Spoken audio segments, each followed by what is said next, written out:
Bonsoir à tous, troisième volet ce soir de nos interviews avec les têtes de liste à la Chambre. Et j'ai le plaisir de recevoir Zakia Khattabi, tête de liste écolo. Bonsoir. Bonsoir. Alors première campagne pour vous comme tête de liste. Alors vous avez face à vous Didier Reynders, Laurette Onkelings, de grands formats. Comment on peut exister dans une campagne comme celle-là ?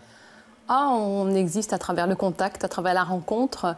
Et puis surtout aussi, c'est vrai que la nouveauté crée aussi un certain attrait. Alors là où c'est vrai que... ça peut... Votre premier boulot, c'est de vous faire connaître, en fait, alors que les autres ont quelques longueurs d'avance sur vous. C'est vrai, mais je pense que du coup, quand les gens sont surpris, et puis ils accrochent. Alors toute la gageure est de faire en sorte que la première accroche continue. Et c'est passionnant, c'est passionnant. Alors il y en a qui penseront sans doute qu'il y a une petite erreur de casting dans la tête de liste à la Chambre, qu'on aurait dû mettre un plus grand format chez Écolo. Vous leur dites quoi ? Je dis qu'il y a ceux qui disent ça, puis il y a ceux qui nous reprochent de faire la politique comme les autres. Quoi qu'on fasse, de toute façon, ce sera critiquable. Et puis je pense que je n'ai pas à rougir de mon bilan comme présidente du groupe Écolo au Sénat. Je pense que l'expérience que j'ai eue ici pendant les 5 ans ne me donne sans doute pas l'expérience des autres qui sont là depuis plus de 20 ans. Je les connais effectivement depuis que je suis adolescente. Voilà, mais donc on verra, c'est un pari sur l'avenir. Alors vous avez regardé hier le débat entre Paul Magnette et Bart De Wever ? Alors non, parce que j'étais à une rencontre précisément, mais j'ai beaucoup lu dans la presse. Voilà, et j'ai hésité après à regarder, puisqu'on peut retrouver tous ces débats. Est-ce que selon vous, il faut débattre avec la NVA ? Est-ce que le PS a raison de débattre avec la NVA ? Le MR parle de mascarade entre meilleurs ennemis. Alors je pense que stratégiquement, en termes de com, c'est excellent. Mais c'est vrai que c'est mentir à l'électeur que de laisser penser que le PS peut combattre la NVA. On ne pourrait le faire que si on avait une circonscription unique et où en effet on se battait sur le même territoire, enfin on se battait, le mot est fort, mais si la campagne se faisait sur l'ensemble du territoire belge, ce n'est pas le cas. Et donc le PS peut faire ce qu'il veut, les Flamands voteront quand même pour qui ils veulent. Et donc quand le MR dit que le PS fait la publicité de la NVA dans tous les foyers de Flandre, vous êtes plutôt d'accord avec eux ou plutôt pas d'accord ? Je ne sais pas si je serais d'accord. Quand le MR dit ça, il fait lui-même sa propre publicité. Enfin, je veux dire, je trouve que le MR est bien placé pour discuter de ses stratégies, puisqu'il est la même vis-à-vis du PS, puisque ce sont les meilleurs ennemis, et que ce genre de polémique ne fait qu'alimenter la visibilité des uns et des autres. Et ouais. donc, là, c'est une question de visibilité. C'est vrai que le PS offre une très forte visibilité avec ce débat. Ouais. Écolo, il n'a pas l'impression d'être un peu sur le côté par rapport à cette omniprésence, parfois du PS, parfois du MR, et que les autres partis ont un peu plus de mal à exister. Alors, c'est vrai, médiatiquement, mais la responsabilité, sur qui est-ce qu'on l'a fait porter ? Je veux dire, les médias organisent ce type de débat.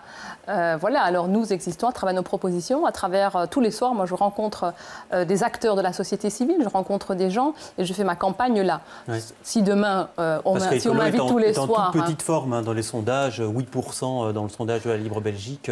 Alors, je dois dire que, assez étonnamment... la réalité de terrain est loin de ce chiffre-là. Et donc, quand ce chiffre est sorti, moi, j'ai été assez surprise du décalage entre la réalité de terrain et là. Alors, on a vécu une situation très difficile en 2003, mais où là, clairement, la réalité de terrain confirmait le sondage. Ici, ce n'est pas du tout le cas. Vraiment, les gens sont attentifs, ils nous interpellent, alors ils nous critiquent aussi, mais ils sont ouverts au débat. Et puis, voilà, si ce qu'on ressent sur le terrain se confirme, ça ne fera que faire mentir les sondages. Alors, on est en train de revivre une saga par rapport aux convocations électorales dans les communes de la périphérie. Oui. Alors, après la 6e réforme de l'État, on avait parlé d'un État apaisé, de relations beaucoup plus calmes. Vous y croyez vraiment, vous, à cette paix communautaire ? Vous qui avez appuyé la 6e réforme de l'État. Oui, absolument. Oui, j'ai envie d'y croire. Et vous avez envie, mais est-ce que vous y croyez ? Mais non, je vais aller plus loin. J'ai envie d'y croire parce que je vois au quotidien la collaboration que nous avons avec Groen et qui marche. Quand je vois le score que Groen fait à Anvers, qui est quand même le fief de Bart De Wever. Donc moi, je continue à y croire. Ce que je regrette, et qui fait que pour le moment, ce n'est pas possible, c'est précisément tout ce jeu autour, finalement, d'une personne. C'est Bart De Wever plus que la NVA. Or, on sait, et on le voit dans le paysage politique flamand, ces étoiles filantes. On a vu, avant lui, c'était Le Terre, mais avant, c'était... Une étoile filante qui fait plus de 30% des voix. Oui, mais avant lui, d'autres l'ont fait. Ça promet un après-25 mai très compliqué. Voilà, et donc c'est là où je voulais en venir. Je voulais en venir sur le fait que cette étoile-ci, fait quand même beaucoup de dégâts avant de s'éteindre. Et donc il faudrait que les partis politiques flamands soient attentifs à ne pas trop se laisser piéger et à rentrer dans ce jeu-là. Mais vous pensez vraiment qu'on va vivre un après-scrutin serein? Alors, je l'espère, mais voilà, non, je pense que ça va être difficile. Je pense que personne ne s'attend à ce que ce soit serein, surtout si la NVA fait le score que l'on prédit. Mais en tout cas, même si on fait le score qu'on lui prédit, il ne pourra pas gouverner tout seul. Et donc, jouer la matamore... Donc on peut être reparti pour 500 jours de palabres. J'espère que non, mais on n'est pas à l'abri, en effet. Alors, on va passer maintenant à l'avis des jeunes, en fait, sur le parti écolo. C'est presque une tradition pour ceux qui nous suivent. On interroge des jeunes dans le cadre de l'émission Fort de Café. Et à l'occasion d'un enregistrement, on leur a demandé ce qu'ils pensaient d'écolo. On regarde ça tout de suite. Il était neuf écolo quand il a été créé. Je pense qu'il avait des bonnes idées à l'époque. Il a apporté quand même un souffle un peu d'air frais dans la politique. Et depuis, en gagnant justement en popularité, en voix, en importance politique, il a commencé un peu à se rigidifier, à se couler dans le moule d'un parti traditionnel et au final à devenir un des quatre. Et donc un des quatre, ça veut dire beaucoup de choses et à perdre au final un peu son âme. Écolo, on sait qu'il y a l'environnement. Voilà. Mais après, pour ce qui est de toutes les autres questions sociales, j'ai l'impression qu'on est dans une nébuleuse, mais encore pire que celle du CDH. On ne sait vraiment pas quoi penser, on ne sait pas trop ce qu'ils proposent de ce côté-là, je pense. Et on a un peu l'impression que tous les autres partis ont été récupérer le programme d'environnement d'Écolo et qu'aujourd'hui, Écolo, l'environnement, c'est le même que pour le PS ou le MR, etc. Donc, en soi, les gens peuvent avoir une image d'un parti, à quoi bon avoir un parti écolo, puisque les autres font aussi une politique d'environnement. Et comme on n'a pas une idée claire de ce qu'est la politique économique ou la politique pour l'emploi d'Écolo, on se dit, Écolo, à quoi il sert? Mais il faut reconnaître quand même quelque chose à Écolo, et de par son histoire, etc., c'est d'avoir amené aussi des nouvelles thématiques et une nouvelle manière de faire de la politique. Et ça, c'est vrai que ils ont encore cette touche qui est propre à eux, cette particularité, c'est que par exemple ils ont des coprésidents, ils ont un personnel politique qui se renouvelle. Il y a beaucoup de jeunes finalement chez Écolo, plus que dans les autres partis. On sent que c'est des gens, alors ça peut être plus ou moins sincère selon les personnes, mais qui ne sont pas spécialement carriéristes ou qui ne sont pas attirés par le pouvoir, l'argent. Mais d'un côté, moi je trouve que ça fait... Ils sont neufs, ils sont jeunes, il y a du sang frais et comme ils disent, il faut voter avec leur temps, mais quelque part... ça fait un peu amateur tout ça. Parce que justement, on a l'impression que, une fois qu'ils auront replanté toute la forêt amazonienne, on ne sait pas trop ce qu'ils vont faire, quoi. Et regarde, par exemple, aux dernières élections communales, c'était le seul parti qui se présentait en coalition avec un parti flamand, Groen et Écolo, faisait une liste commune. Au moins, il y a ce signal-là que, pour nous, la langue, etc., c'est pas un problème.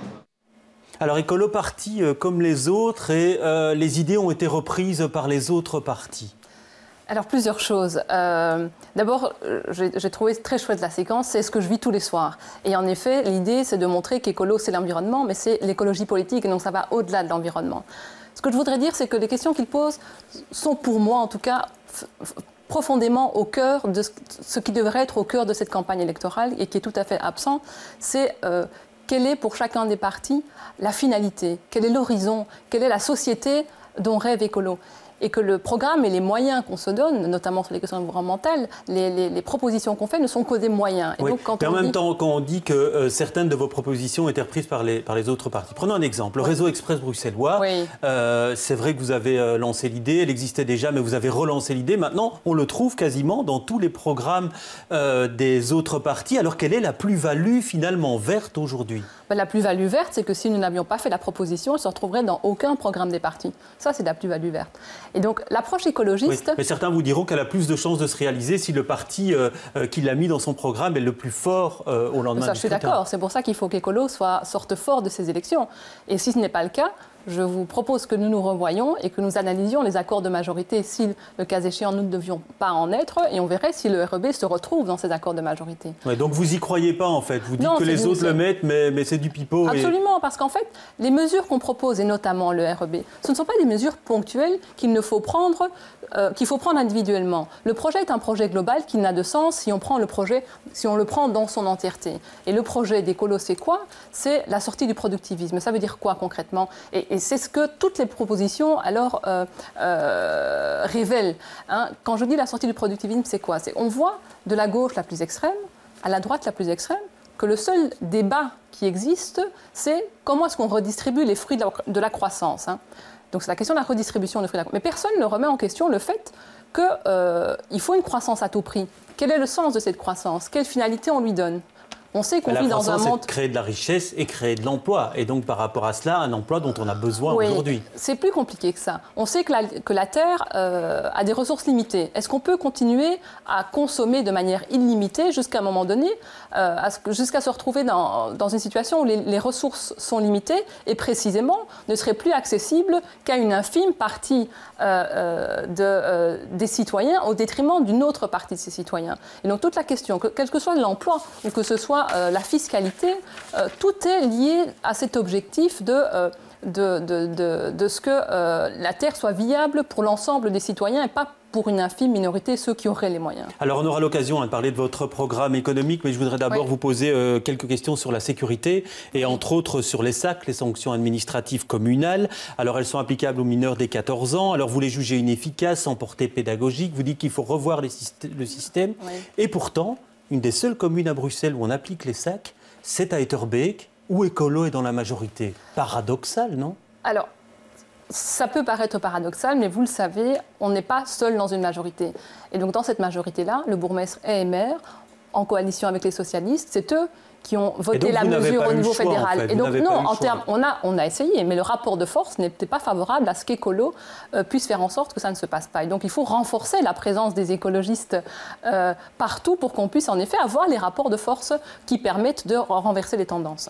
Alors, une autre question sur la sécurité, sur l'usage en fait ponctuel et encadré des caméras de surveillance. Alors, vous dites que ça doit faire l'objet d'une évaluation. Au bout du coup, on doit privilégier en fait la présence sur le terrain. Encore une fois, une des communes où on utilise le plus les caméras de surveillance et où elles sont le plus modernes, c'est à Schaerbeek, où Écolo est dans la majorité. Alors, comment ça se fait que vous n'arrivez pas comme ça à peser plus sur les décisions qui sont prises? Alors, je ne pense pas qu'on puisse dire ça. Je pense qu'on n'arrive pas à peser sur toutes les décisions. Mais il y en a plein d'autres où je peux vous montrer qu'on a pesé sur les décisions. Alors, le problème, c'est qu'en effet, on n'est jamais tout seul en majorité. Oui, mais en vous entendant, certains téléspectateurs vont dire mais à quoi bon voter Écolo, puisque les choses qu'ils indiquent dans leur programme, ils n'arrivent pas à les faire appliquer dans les communes où ils sont maintenant dans une majorité. Alors, ce n'est pas vrai. Je veux dire, vous pouvez faire le même reproche aux socialistes, aux libéraux ou au CDH. Personne n'arrive à mettre en pratique son programme. On est dans le cadre d'un accord de majorité, il y a des concessions qui sont faites, mais il n'y a jamais de compromis qui a été fait. Et donc, dans les accords, des choses ont été acceptées parce que, par ailleurs, nous avons gagné sur d'autres tableaux. Alors, une question encore sur la sécurité, c'est par rapport à la police. Le cadre n'est pas complet à Bruxelles, il manque 500 agents sur 5600. Et donc, ça, c'est une rengaine qu'on entend de scrutin en scrutin. Vous vous dites qu'il faut à nouveau combler ça, il faut engager des Bruxellois si possible, parce qu'il n'y en a pas assez. Mais comment on va faire? Parce que pour l'instant, personne n'y est arrivé. Voilà. Alors, on l'a vu jusqu'à présent, alors même que des Bruxellois sont présents au gouvernement fédéral, et singulièrement, des gens qui prétendent à la ministre-présidence avaient la compétence, n'ont rien fait spécialement pour améliorer la situation bruxelloise. Il y a eu l'engagement de nouveaux policiers. Alors, ici, avec la réforme de l'État, une partie de compétences en matière de sécurité vont passer vers les régions. Et là, je pense que c'est une vraie opportunité pour mettre en place une politique de sécurité qui corresponde à la réalité bruxelloise. Parce que c'est vrai que, je vais vous donner un exemple, avant d'être élu, je travaillais dans l'administration fédérale où j'avais des collègues qui venaient de la région flamande. Et donc, le dernier souvenir que j'en ai, c'est qu'on organisait un colloque avec des personnalités étrangères. Donc, on les fait loger dans un hôtel. Et puis, je me rends compte que ma collègue anversoise m'a réservé une chambre d'hôtel rue de Namur, alors que j'habite avenue de la Couronne. Et donc, j'ai juste la chaussée d'Ixelles à traverser. Bon, je dis, c'est quand même une dépense excessive. Et alors, sa réaction était de me dire « Mais tu vas oser rentrer toute seule le soir ?» Le problème, il est là. Il est que la politique en matière de sécurité a été menée par des gens qui ne connaissaient pas la réalité. Mais ma question, c'est comment vous allez faire pour combler le manque de policiers? C'est là-dessus que je voudrais une réponse. Donc il faut combler, il faut engager. Il va falloir engager, il va falloir aussi revoir toutes les tâches qu'on donne. Parce que certains policiers nous expliquent qu'ils croulent sous l'administration. On dit ça de scrutin en scrutin. Hein. Oui, mais alors je ne réponds pas à votre question. Non, parce qu'on n'y est pas arrivé. Alors c'est quoi? Est-ce qu'il faut un soutien financier supplémentaire pour qu'ils s'établissent à Bruxelles, pour qu'on engage les Bruxellois? Non, pas pour que d'autres s'établissent à Bruxelles. Je pense qu'il faut engager les Bruxellois. D'abord, ça faciliterait la vie aussi des policiers, parce qu'aujourd'hui, quand un policier anversois arrive dans un quartier à Molenbeek, par exemple, c'est un choc culturel aussi. Il arrive avec tous ses préjugés. Je vous ai parlé de ma collègue anversoise. Donc il faut donner la priorité, en tout cas, à ce qu'on engage des policiers bruxellois. Donc ce qu'il faut faire aussi, c'est évaluer la charge de travail qu'on donne aujourd'hui aux policiers. Pourquoi est-ce qu'ils ne sont pas sur le terrain? Parce qu'on peut aussi continuer à engager. Si par ailleurs ils continuent à crouler sur la charge administrative, ils ne seront toujours pas sur le terrain. Donc je pense que la première chose à faire, c'est évaluer la charge de travail et la part du travail qui est consacrée à l'administratif, à la gestion en interne, plutôt que des passages dans les quartiers, etc. Faire un inventaire complet et puis se donner des priorités. Et la priorité, c'est le terrain.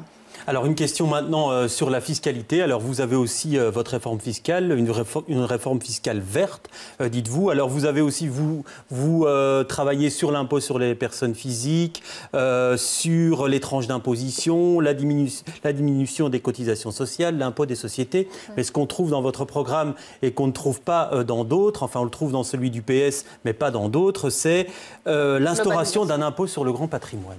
Oui. Comment allez-vous faire, puisqu'il n'y a pas pour l'instant de cadastre sur les grandes fortunes, et donc vous voulez en fait une cotisation belge de crise sur les patrimoines supérieure à 1 million d'euros, dont on exclut la résidence principale. Mais est-ce que la perception de cet impôt ne va pas être très très compliquée? Alors, elle va devoir s'organiser, en effet. Et donc, il va falloir se donner les moyens, comme vous le disiez, d'avoir une vue complète de ces avoirs qui existent en Belgique. Et notamment, une des mesures qu'on prône dans le programme, qui est la mesure phare, c'est la globalisation des revenus, qui permettra d'avoir une vue complète, puisque les gens seront obligés de déclarer l'ensemble de leurs revenus. D'une part, ça nous permettrait alors de procéder à la mesure que vous évoquiez, mais ça permettrait aussi de rétablir une équité entre les citoyens en matière de fiscalité, puisqu'on sait qu'aujourd'hui, la taxation sur le travail est beaucoup plus importante que toutes les autres taxations. Et donc, la globalisation du travail permet de rétablir une équité. Je vais donner un exemple de nouveau pour que ce soit beaucoup plus concret, dans un dossier que je connais bien.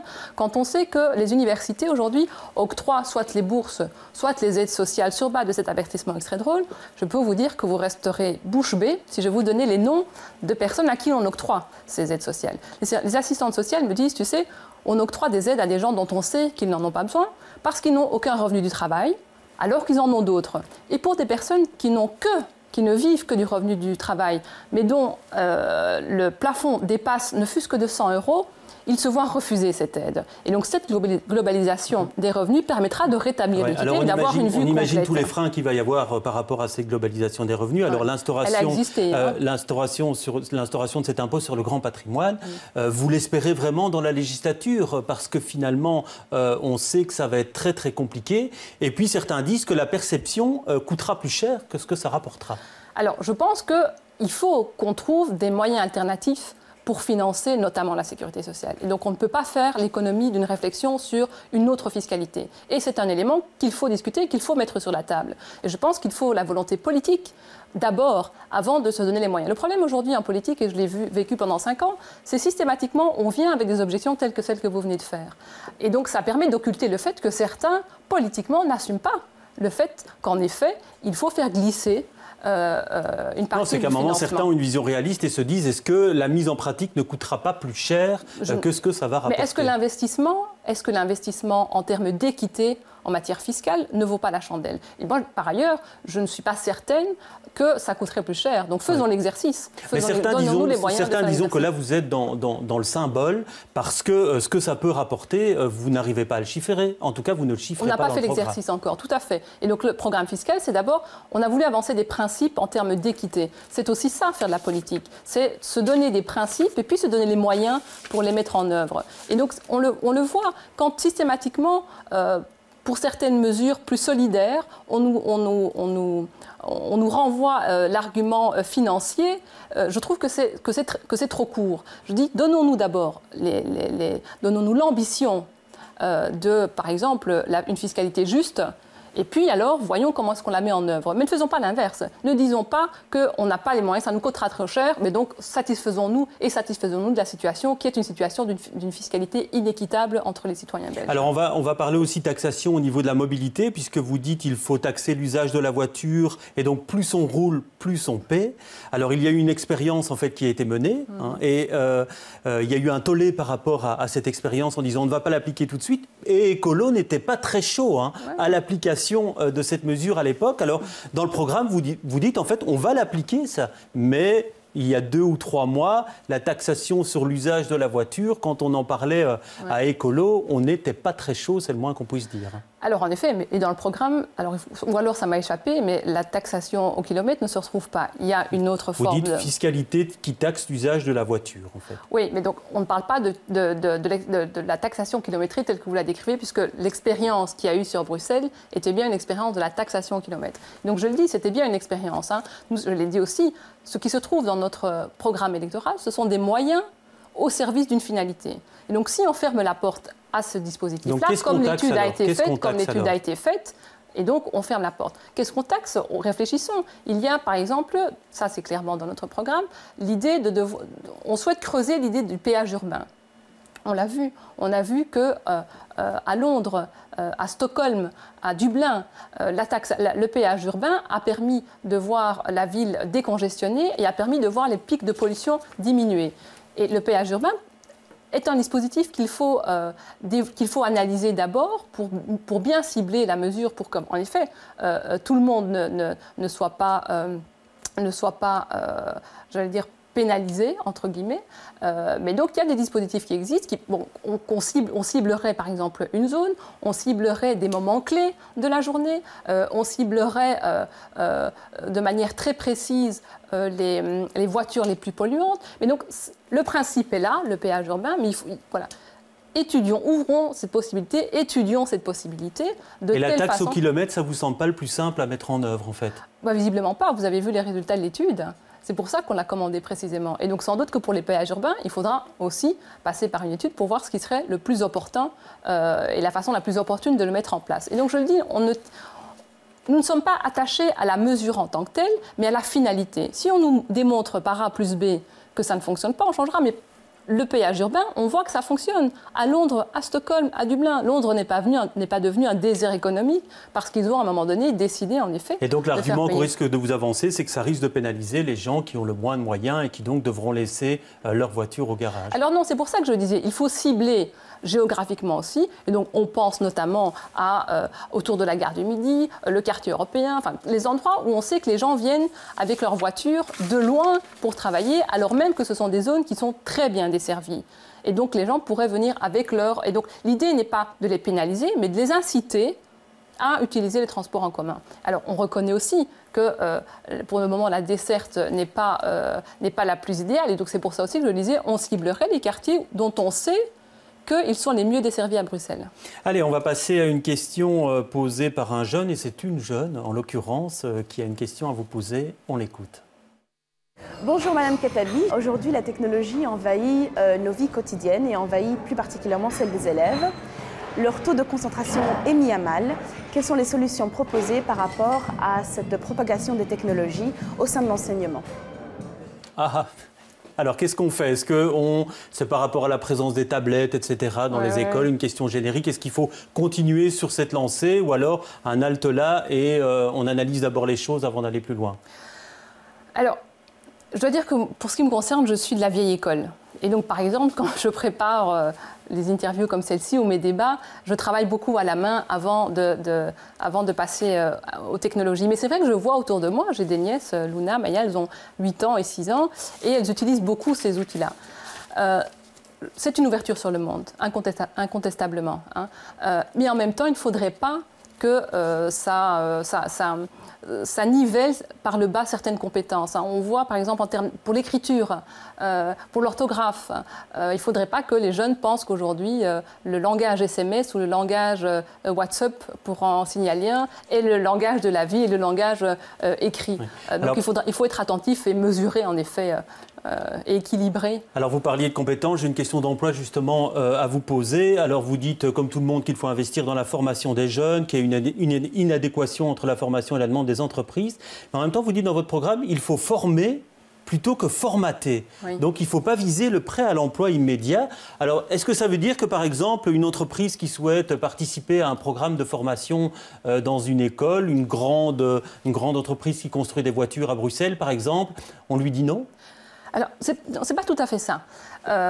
Donc, quand on dit ne pas formater, moi, je pense, par exemple, un dossier que moi, j'ai beaucoup suivi, c'est l'enseignement supérieur. Et donc, où là aussi, il y a des velléités de faire rentrer l'entreprise à l'université. Je pense qu'il existe des enseignements qualifiants qui ont comme objectif de former directement un métier. Je crois que le reste de l'enseignement doit former aussi des citoyens. Oui. Parce et que quand on voit par exemple les équipements dans les écoles techniques qui ne sont pas du tout satisfaisants, et donc si une entreprise dit mais moi je vais vous donner une machine et je vais vous former, là qu'est-ce qu'on dit? On dit banco ou on dit non? Non, on dit c'est très bien, mais soyons prudents. Le problème avec ce genre de proposition, c'est que si aujourd'hui par exemple on a besoin de garagistes, disons, hein, donc on forme des garagistes. Si dans 10 ans il n'y a plus de postes à pourvoir. Qu'est-ce qu'on fait de toutes ces personnes qu'on a formées? On aura donné une expérience. Est-ce que dans l'état actuel d'urgence aujourd'hui, on peut se permettre d'avoir ce genre de discours? Non, absolument. Je suis d'accord avec vous. Mais voyons aussi un coup plus loin, parce que toutes les difficultés dans lesquelles on est aujourd'hui, c'est parce que précisément, on n'a pas anticipé. Et donc, je dis, OK, faisons-le, mais gardons à l'esprit que ces jeunes pourraient se retrouver à devoir travailler dans un autre domaine que ce pourquoi l'entreprise avait accepté de les former. Et donc, faisons en sorte qu'ils aient quand même un socle et une base plus générale qui leur permettrait alors de pouvoir le mot m'échappe. Oui, voilà, bifurquer. Et donc, la difficulté, elle est là. Ce n'est pas un nom de principe dogmatique, c'est faisons attention quand on voit le monde change, hein, les technologies évoluent. Et donc, tous les jours, vous vous formez à quelque chose et demain, votre formation est déjà obsolète. Et donc, ces formations clés à la porte, il me semble qu'elles sont plus clés à la porte pour les entreprises que pour les jeunes eux-mêmes. Donc gardons à l'esprit que c'est les jeunes qu'on doit mettre à l'emploi et que ce n'est pas que notre préoccupation n'est pas celle de l'employeur et de l'entreprise. Ben voilà, c'est déjà la fin de cette émission. Merci en tout cas Zakia Khattabi. Et donc moi je vous retrouve demain et j'aurai le plaisir de recevoir Laurette Ankelings, la tête de liste PS à la Chambre. Très bonne soirée à tous.